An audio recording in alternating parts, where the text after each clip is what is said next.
Hello everyone, आप सभी लोगों का एक बार फिर से आपके अपने यूट्यूब चैनल में स्वागत है। दोस्तों, आज के इस वीडियो में हम लोग डिस्कस करने वाले हैं कुछ मिड कैप स्टॉक के बारे में। यहाँ पर हमारा जो डिस्कशन है वो होने वाला है। और देखिए, आपको पता होगा मिड कैप स्टॉक्स हम किनको बोलते हैं। तो सबसे पहले मैं थोड़ा सा आपको डेफिनेशन दे देता हूँ कि नॉर्मली क्या होता है ना, स्टॉक मार्केट में आपको तीन तरह के स्टॉक्स आपको पाए जाते हैं। सबसे पहले आपको स्मॉल कैप स्टॉक होता है, उसके बाद आपको मिड कैप स्टॉक देखने को मिलता है, उसके बाद आपको लार्ज कैप स्टॉक देखने को मिलता है। एक और स्टॉक है जिसको हम माइक्रो कैप स्टॉक बोलते हैं।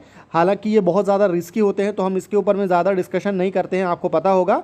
तो यहाँ पर आपको बता दूं कि सबसे पहले जो स्मॉल कैप स्टॉक्स है ना, तो ऐसे स्टॉक्स जिसका मार्केट कैप जो है वो आपको 10,000 करोड़ से भी कम आपको देखने को मिलेगा, वो आपको स्मॉल कैप स्टॉक है। और 10,000 करोड़ से लेकर के अगर आप 50,000 करोड़ के आसपास का अगर आप मार्केट कैप की कंपनी को देखते हैं तो वो आइडियल केस सिनेरियो में आपको मिड कैप माना जाता है। और आपको 50,000 करोड़ से बड़ी जो कंपनी है वो आपको लार्ज कैप की कैटेगरी में आप इसको इंक्लूड कर सकते हैं। तो देखिए, हमेशा से मार्केट में क्या होता है कि कुछ कंपनियां जो पास्ट में आपको स्मॉल कैप थी, फिर वो ग्रो करके क्या होता है, तो ग्रो करके वो मिड कैप में आती हैं।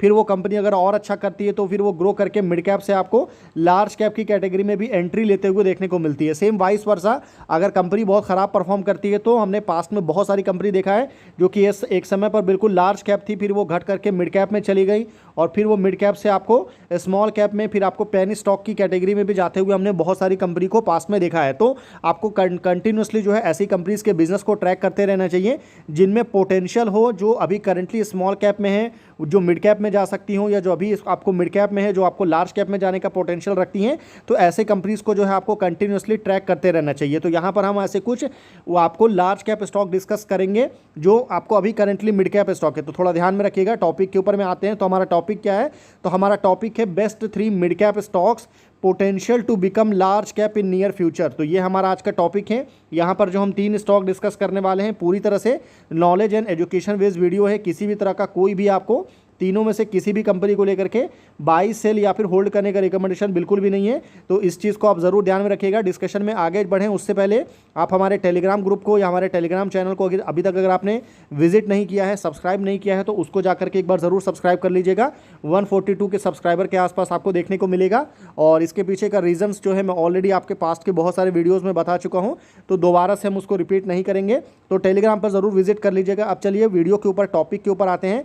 तो हमारी इस लिस्ट में जो पहली कंपनी है जो कि करंटली आपको किस में है, तो करंटली ये कंपनी आपको मिड कैप में है। कंपनी का नाम है जेन टेक्नोलॉजी लिमिटेड। जेन टेक्नोलॉजी की अगर मैं बात करूं तो इसने पिछले 5 सालों में जो है ज़बरदस्त रिटर्न दिया है। 3552% का जो है शानदार रिटर्न कंपनी ने बना करके दिया है। कंपनी क्या करती है, तो ये जो कंपनी है वो आपको ड्रोन्स की मैन्युफैक्चरिंग जो है, ड्रोन्स के बिजनेस में कंपनी बड़े स्केल पर आपको देखने को मिलती है। एक समय पर बुरी तरह से स्टॉक आपको क्रैश हुआ था, उसके बाद डिफेंस सेक्टर में रैली आई, तो फिर स्टॉक में हमको ज़बरदस्त रैली देखने को मिला। तो ये जेन टेक्नोलॉजी की जर्नी रही है। बाकी ये जो कंपनी है, जैसा मैंने बोला कि ड्रोन्स का बिजनेस है, ड्रोन्स के लिए लेकर के कंपनी का काम है, और डिफेंस सेक्टर में ड्रोन का बहुत ज़्यादा इंपॉर्टेंस है। और जिस तेज़ी के साथ में इंडिया में जो है ना ड्रोन्स का मार्केट आपको बढ़ रहा है, तो ये कंपनी आपके लिए काफ़ी ज़्यादा इंपॉर्टेंट हो सकती है। क्योंकि ड्रोन जो है ना, नॉर्मली लोगों को क्या लगता है कि ड्रोन्स आपको डिफेंस सेक्टर में यूज़ किया जाता है। हालांकि डिफेंस में यूज़ किया जाता है, पर उसके अलावा भी आपको एग्रीकल्चर सेक्टर हो, या फिर अगर मैं आपको बोलूँ कि इंफ्रास्ट्रक्चर सेक्टर हो, या फिर आपको जो अदर सेक्टर जो भी होते हैं, सिविलियंस वाला जो सेक्टर होता है, सिक्योरिटी रीजन जो सेक्टर्स है, इन सारे सेक्टर्स में भी जो है बड़े स्केल पर आपको ड्रोन्स का यूज़ किया जा रहा है। और आने वाले टाइम में ये मार्केट अपने आप में बहुत बड़ा मार्केट होने वाला है। तो इस वजह से इस चीज़ को आप ज़रूर ध्यान में रखिएगा। तो चलिए आगे बढ़ते हैं। और बेसिकली जेन टेक्नोलॉजी के पीछे एक बहुत बड़ा रीज़न ये भी है कि कंपनी के मैनेजमेंट को ऐसा लगता है कि आने वाले टाइम में कंपनी अच्छे ऑर्डर इनफ्लो आपको दिखा सकती है in the first half of financial year 26। Company के मैनेजमेंट ने बोला है, एंटिसिपेट किया है कि 500 to 600 करोड़ ऑर्डर इनफ्लो हो सकता है। तो अशोक अतलूरी जो कि कंपनी के चेयरमैन एंड मैनेजिंग डायरेक्टर हैं जेन टेक्नोलॉजी के, is actively investing in drone, anti drone and robotic solution, recognizing them as the future of modern warfare. The company subsidiary plan to supply drone component to Germany and is the discussion with potential Europe partner to explore further opportunity। तो company जो है आपको पता होगा drone के साथ साथ anti drone and robotic solution के ऊपर में काम कर रही है, और ड्रोन के कंपोनेंट्स भी कंपनी बनाती है। और आपको यूरोप की कंपनी के साथ में कंपनी हमको टाई अप देखने को मिलेगा। और सबसे अच्छी बात क्या है कि अगर आप इस कंपनी का टोटल ऑर्डर बुक देखेंगे जो कि करंटली कितना है, तो 691 करोड़ का ऑर्डर है, जिसमें इक्विपमेंट का 422 करोड़ और एएमसी जो मेंटेनेंस रिलेटेड जो ऑर्डर है वो 269 करोड़ देखने को मिलेगा। हालांकि आपको ये भी बता दूं कि कंपनी का जो ऑर्डर बुक है वो डिक्लाइनिंग फेज में, मतलब वो आपको गिर रहा है। पहले ये ऑर्डर जो था लास्ट क्वार्टर में 816 करोड़ था, नए ऑर्डर कंपनी को जो है लास्ट क्वार्टर में 168 करोड़ के नए ऑर्डर कंपनी को मिले और कंपनी ने 293 करोड़ के ऑर्डर जो है वो एग्जीक्यूट किया। इस वजह से जो टोटल ऑर्डर बुक है वो 691 करोड़ है। तो इस चीज़ को भी आप ज़रूर ध्यान में रखिएगा। बाकी जो कंपनी को जो ऑर्डर्स मिल रहे हैं उसमें जो है ना आपको एंटी ड्रोन सॉल्यूशन से अगर आप देखेंगे तो 188 करोड़ के ऑर्डर है जो कि पूरी तरह से डोमेस्टिक ऑर्डर है। बाकी ट्रेनिंग सिमुलेटर का अगर आप देखेंगे तो डोमेस्टिक से 428 करोड़ और एक्सपोर्ट से 75 करोड़ का ऑर्डर है। टोटल ऑर्डर आपको 691 करोड़ यहाँ पर आपको देखने को मिलेगा। तो ये डाइवर्सिफिकेशन अच्छा है और सबसे अच्छी बात है कि जेन टेक्नोलॉजी जो है लगातार आपको रिसर्च एंड डेवलपमेंट में काफ़ी पैसा जो है कंपनी का मैनेजमेंट एक्सपेंस कर रहा है और आप हर साल देख सकते हैं 12 करोड़ से ये जो रिसर्च एंड डेवलपमेंट का जो फंड है वो बढ़ते बढ़ते आपको 33 करोड़ तक पहुंच चुका है। तो काफ़ी लंबा ट्रैवल जो है कंपनी ने यहाँ पर आपको रिसर्च एंड डेवलपमेंट में किया है।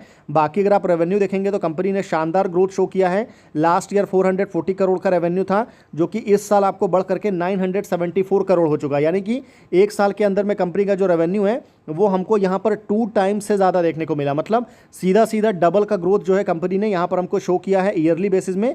और वहीं अगर आप कंपनी के नेट प्रॉफिट को देखेंगे तो 130 करोड़ से कंपनी का जो नेट प्रॉफिट है वो आपको बढ़ करके 299 करोड़ पर पहुंच चुका है। मतलब रेवेन्यू में तो कंपनी ने ग्रोथ दिखाया है। नॉर्मली क्या होता है कि कंपनी रेवेन्यू में ग्रोथ दिखाती है पर प्रॉफिट डिक्लाइन हो जाता है, पर यहाँ पर ऐसा कुछ नहीं है। कंपनी का जो नेट प्रॉफिट है वो भी आपको 2 टाइम्स से ज़्यादा का ग्रोथ हमको देखने को मिलेगा। बहुत शानदार ग्रोथ कंपनी ने शो किया है।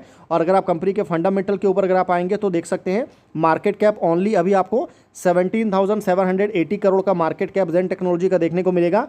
आरओई इंप्रेसिव है 26%, आरओसी देखेंगे तो वो उससे भी ज़्यादा इंप्रेसिव है जो कि 36% देखने को मिलेगा। वहीं अगर आप इसका शेयर होल्डिंग पैटर्न में देखेंगे प्रमोटर की होल्डिंग कितनी है तो 49% की होल्डिंग जो है वो यहाँ पर आपको प्रमोटर की देखने को मिलेगा। वहीं यहाँ पर जो FII की होल्डिंग है वो आपको ऑलमोस्ट आपको 6% यहाँ पर हमको देखने को मिलेगा। एग्जैक्ट अगर आप देखेंगे तो 5.95% की होल्डिंग है FII का। और अगर आप म्यूचुअल फंड की होल्डिंग देखेंगे तो ऑलमोस्ट आपको 9.47% की होल्डिंग जो है म्यूचुअल फंड की यहाँ पर आपको देखने को मिलेगा। बाकी अगर मैं यहाँ पर डेट की बात करूँ तो 60 करोड़ का डेट है कंपनी के ऊपर में और जो डेट टू इक्विटी है वो बिल्कुल कंट्रोल में है, कोई दिक्कत की बात नहीं है। तो ये एक बड़ा पॉजिटिव पॉइंट है जेन टेक्नोलॉजी में जिसको आपको ज़रूर ध्यान में रखना चाहिए। बाकी एक और बड़ा पॉजिटिव पॉइंट ये है ना कि कंपनी का जो ऑपरेटिंग प्रॉफिट मार्जिन है वो यहाँ पर आपको ग्रो कर रहा है। मतलब पहले कंपनी का जो ऑपरेटिंग प्रॉफिट मार्जिन था लास्ट ईयर वो 33% था जो कि अभी बढ़ करके 41% पर आ चुका है। तो इस वजह से कंपनी का जो प्रॉफिटेबिलिटी है उसमें हमको अच्छा ग्रोथ देखने को मिल रहा है। बाकी अगर आप इसका वैल्यूएशन देखेंगे तो ओवर वैल्यू स्टॉक यहाँ पर आपको पहले था पर अभी रिसेंट टाइम में काफ़ी करेक्शन हुआ तो इस वजह से जो इंडस्ट्री पी है इससे स्टॉक आपको काफ़ी करेक्ट हुआ है और यहाँ पर आपको अंडर वैल्यू देखने को मिल रहा है। ठीक है, तो ये पहला स्टॉक है जो कि जेन टेक्नोलॉजी। सेकंड कंपनी की अगर मैं बात करूँ बहुत ज़्यादा इंपॉर्टेंट सेक्टर से कंपनी है, वेल्थ मैनेजमेंट सेक्टर की कंपनी है। कंपनी का नाम क्या है तो कंपनी का नाम है आनंद राठी वेल्थ लिमिटेड। कंपनी के नाम से आप समझ सकते हैं कंपनी जो है वेल्थ मैनेज करने का काम करती है और पिछले 5 सालों में अगर आप देखेंगे ना तो इस कंपनी ने जो है 4,82,481% का जो है ज़बरदस्त मल्टी बैगर रिटर्न कंपनी ने अपने इन्वेस्टर को बना करके दिया। देखिए ये जो कंपनी है ना ऐसी कंपनी जो कि वेल्थ मैनेज करती हैं, जिसका जो बिजनेस अगर आप देखेंगे तो वेल्थ सॉल्यूशन प्रोवाइड करना हो, म्यूचुअल फंड मैनेज करना हो, डिस्ट्रीब्यूटर हो, NBFC का काम करना हो, investment banking related services provide करना हो, ये जो इस तरह की जो कंपनीज होती है ना इसमें आपको सिर्फ एक चीज़ का ध्यान रखना होता है। पहला जो सबसे ज़्यादा इंपॉर्टेंट है वो क्या है तो वो है कंपनी का AUM आप देखा करिए, यानी कि कंपनी जो है कितना एसेट आपको अंडर मैनेजमेंट है, कितना AUM है, पोर्टफोलियो कितना है कंपनी का। तो जितना ज़्यादा बड़ा AUM रहेगा उतना ज़्यादा स्ट्रॉन्ग माना जाता है नॉर्मली केस में। और सबसे अच्छी बात क्या है कि AUM के साथ साथ आपको जो मैनेजमेंट है ना उसके ऊपर में आपको सबसे ज़्यादा बिलीव करना है, क्योंकि यहाँ पर कंपनी को कुछ प्रोडक्शन करना नहीं है, कुछ भी ऐसा वर्क तो करना नहीं है। तो कंपनी का जो पूरा फोकस होना चाहिए वो आपको मैनेजमेंट के ऊपर में रखिए कि जो मैनेजमेंट में जो लोग इन्वॉल्व हैं उनको जो है ये वेल्थ मैनेज करने का कितना एक्सपीरियंस है, कितने क्वालिफाइड लोग उन्होंने यहाँ पर अपने जो टीम है उसमें उन्होंने बना करके रखा है। बाकी सबसे अच्छी बात क्या है ना कि जिस तेज़ी से इंडिया में अभी म्यूचुअल फंड का जो पेनिट्रेशन देखने को मिल रहा है, क्योंकि इंडिया में जब म्यूचुअल फंड बहुत और ग्रो करेगा, क्योंकि अगर आप देखेंगे ना तो पहले ये जो म्यूचुअल फंड का जो मार्केट था वो 23.8 लाख करोड़ था और अभी जो है ये बढ़ करके 64.5 लाख करोड़ तक पहुंच चुका है। Asset manage by Indian mutual fund industry की मैं बात कर रहा हूं। और अगर आप ओवरऑल वर्ल्ड में देखेंगे ना तो अभी इंडिया का बहुत कम है, ओनली 9.2% है। वहीं USA वगैरह में 80% लोग जो है आपको यहाँ पर म्यूचुअल फंड इंडस्ट्री में वर्क करते हैं, म्यूचुअल फंड में आपको इन्वॉल्वमेंट है। जापान में ये नंबर 54% है, वहीं पूरा वर्ल्ड में अगर आप देखेंगे तो 32% है। तो यहाँ तक भी पहुँचने में अभी म्यूचुअल फंड में बहुत बड़ा इंडस्ट्री बाकी है, पेनिट्रेशन होना बाकी है। तो इस वजह से जो है ना ये कंपनी काफ़ी इंटरेस्टिंग हो जाती है। और अगर आप आगे बढ़ेंगे और अगर मैं यहाँ पर आनंद राठी की बात करूँ तो आनंद राठी के साथ सबसे अच्छी बात क्या है ना कि कंपनी ने जब से यहाँ पर आपको ये कंपनी फॉर्म हुई है उसके बाद से लगातार अगर आप देखेंगे तो 20 to 25% के आपको CAGR के हिसाब से कंपनी ने हर साल आपको प्रॉफिट आफ्टर टैक्स में यहाँ पर हमको ग्रोथ दिखाया है। With God grace we have been fulfilling this guidance for last 14 quarter, यानी कि पिछले 14 क्वार्टर से कंपनी हर क्वार्टर में 20 to 25% से आपको नेट प्रॉफिट कंपनी का ग्रो कर रहा है। बाकी study of the top 1000 listed company showed only 6 achieve 20% plus year-on-year growth every quarter since our listing in December 21 and we are one of them। Basically India में अगर आप देखेंगे ना तो टोटल 1000 कंपनीज को लिस्टिंग जो कंपनी है उनके ऊपर में अगर स्टडी किया गया था तो इसमें से सिर्फ 6 कंपनी ऐसी निकल के आई थी जिन्होंने आपको पिछले सालों में जो है ना आपको लगातार हर 20% से ग्रोथ यहाँ पर शो किया है ईयर ऑन ईयर में, और उसमें से जो है आनंद राठी आपको एक कंपनी है। तो ये इसकी कंसिस्टेंसी की मार्क्स हैं और ये काफ़ी कंसिस्टेंट तरीके से कंपनी परफॉर्म भी कर रही है, तो इस चीज़ को आप ध्यान में ज़रूर रखिएगा। बाकी लॉन्ग रन में अगर आप देखेंगे यानी कि पिछले 5 सालों में कंपनी का जो रेवेन्यू है वो 23% के CAGR से, नेट प्रॉफिट कंपनी का जो है वो 31% के CAGR से, अर्निंग पर शेयर अगर आप देखेंगे तो ये 16% के CAGR से, और जो एसेट अंडर मैनेजमेंट है ये सबसे ज़्यादा इंपॉर्टेंट है कि कंपनी कितना एसेट मैनेज करती है। तो पहले पिछले 5 साल में कंपनी जो है पहले आपको 18,393 करोड़ कंपनी मैनेज करती थी और अभी ये जो नंबर है वो बढ़ करके 77,103 करोड़ पर पहुंच चुका है। तो इसमें भी जो है ना आपको 27% के CAGR से हमको ग्रोथ देखने को मिला है। और कंपनी का जो मैनेजमेंट है ये पूरी तरह से टारगेट कर रहा है कि आने वाले सालों में जो अभी 77,000 करोड़ कंपनी मैनेज कर रही है इसको 1 लाख करोड़ तक को जो है नंबर, जो मैजिकल नंबर है वहाँ तक कंपनी को ले करके जाना है। तो इसके लिए बहुत ज़्यादा अभी ग्रोथ करना कंपनी को बाकी है। और सबसे अच्छी बात है कि कंपनी के जो ऑफिसेज वगैरह हैं वो मोर देन 17 सिटीज़ में आपको देखने को मिलेगा। उसके साथ साथ में कंपनी ने फाइनेंशियल ईयर 26 को लेकर के यानी कि आने वाले साल को लेकर के कंपनी का मैनेजमेंट का जो गाइडेंस है वो भी बहुत ज़्यादा स्ट्रॉन्ग है। इसको हम आगे डिस्कस करेंगे। इसमें सबसे बड़ा गाइडेंस तो यही है कि 1 लाख करोड़ का कंपनी ने यहाँ पर टारगेट रखा है, और उसके अलावा भी कुछ चीज़ें हैं जिसको हम आगे बात करेंगे। पर पहले एक बार कंपनी का जर्नी अगर आप देखेंगे तो 2002 में कंपनी यहाँ पर इनकॉर्पोरेट हुई थी। 2008 में कंपनी ने आपको ऑफिसेज वगैरह बनाया। 2011 में कंपनी ने अपना ऑपरेशन स्टार्ट किया। 2015 में कंपनी ओनली 5,000 करोड़ जो है AUM आपको मैनेज करती थी। उसके बाद 2017 में आप देख सकते हैं कुछ एक्विजिशन देखने को मिला।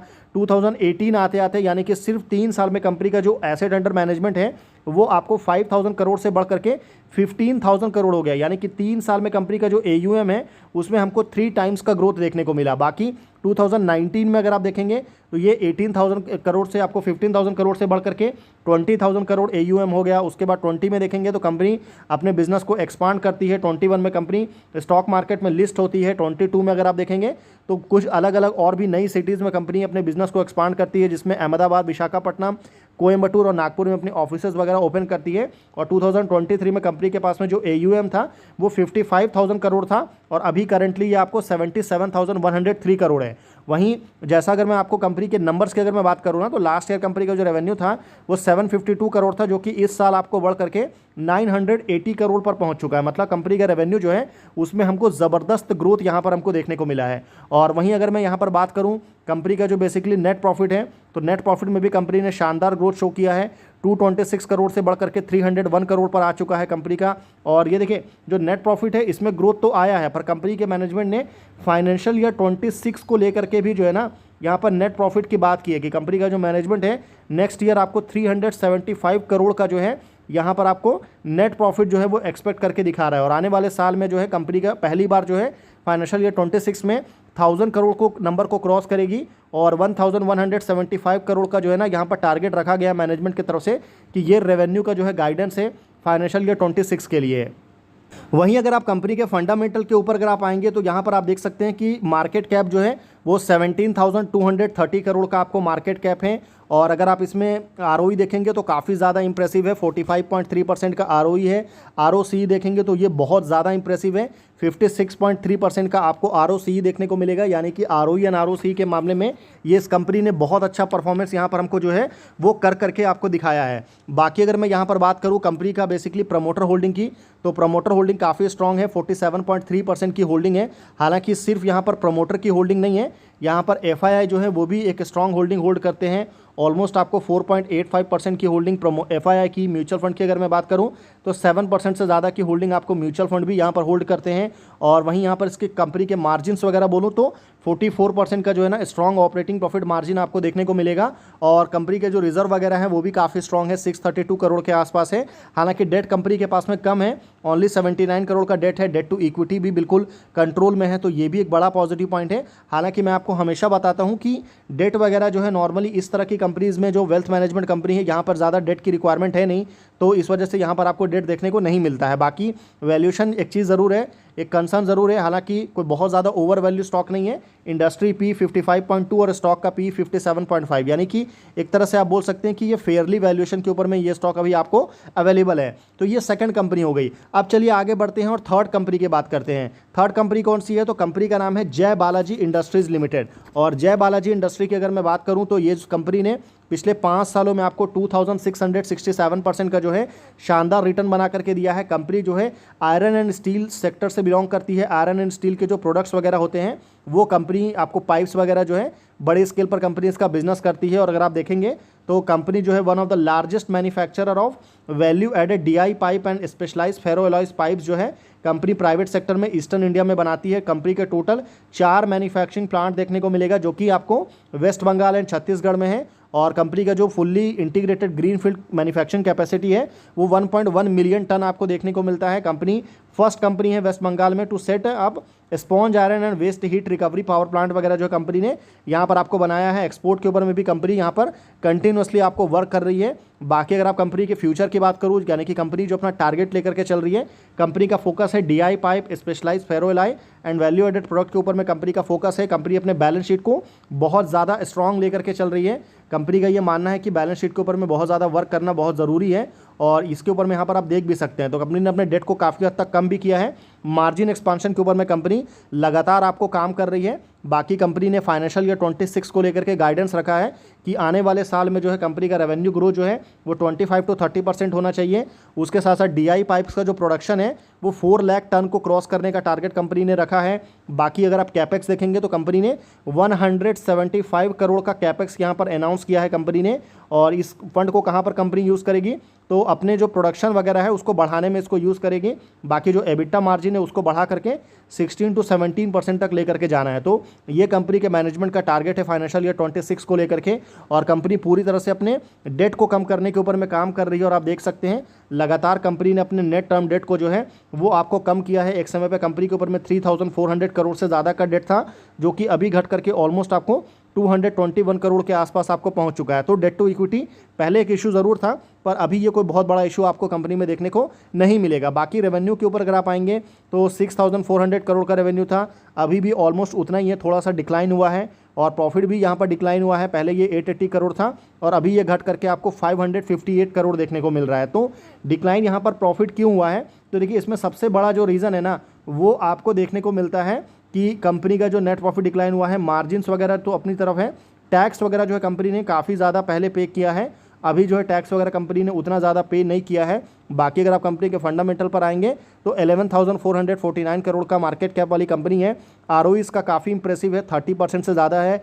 ROC अगर आप देखेंगे तो काफ़ी शानदार है, जो कि 36% आपको देखने को मिलेगा।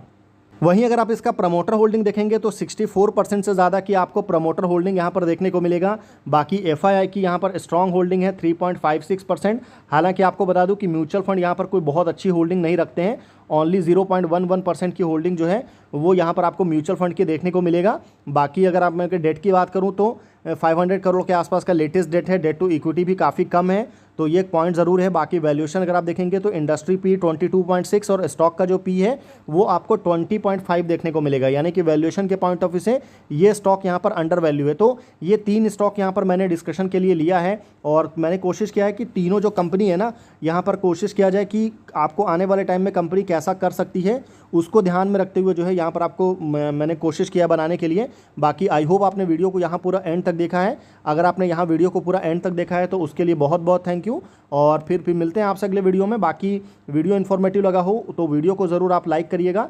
चैनल अगर आपको पसंद आए तो चैनल को ज़रूर सब्सक्राइब करिएगा, क्योंकि अभी हमको बहुत लंबा जर्नी जो है ट्रैवल करना है। बाकी किसी भी तरह का कोई भी बाई सेल या फिर होल्ड करने का रिकमेंडेशन बिल्कुल नहीं है। तो फिर मिलते हैं आपसे अगले वीडियो में, तब तक के लिए गुड बाय।